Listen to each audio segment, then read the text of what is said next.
Paano i-set up ang smart glasses? I-save nyo na muna para may mababalikan kayo kapag isi-set up nyo na. Tanong din ng mga to, yung mga yan. Kung naka-Android device kayo, pindutin ang Play Store.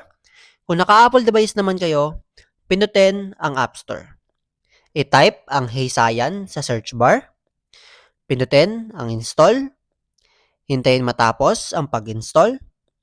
Pindutin ang Open. Pindutin ang Close. Pindutin ang Allow. Pindutin ulit ang Close. Pindutin ang bilog sa tabi ng I have read and agreed to user agreement and privacy policy. Pindutin ang Register. I-type ang gusto mo maging email ng account mo. Pindutin ang Send. Pumunta sa Gmail app. Pindutin ang menu o yung tatlong linya. Pindutin ang primary. Pindutin ang email na may verification code. Kabisaduhin o i-copy ang verification code. Bumalik sa Hey Sayan na app. I-type o i-paste ang verification code. I-type ang gusto mo maging password ng account mo.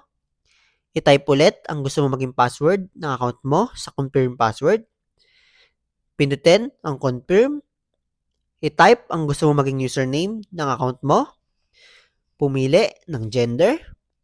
I-set ang birthday mo. Pindutin ang done. Pindutin ang connect device. Pindutin ang continue. Kung naka-off ang Bluetooth permission ng device mo, pindutin ang go to setting. I-on ang Bluetooth permission. I-on din ang Bluetooth. Bumalik sa Hey Sayan app.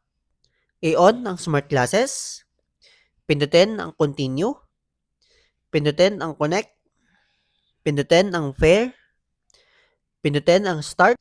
Pindutin ang X kasi hindi nyo na kailangan basahin yon kasi mas madali maintindihan sa mga videos ko. Tapos na. Makapag-picture, audio, at video recording ka na. Kung meron pa kayong katanungan, comment nyo lang dyan sa comment section.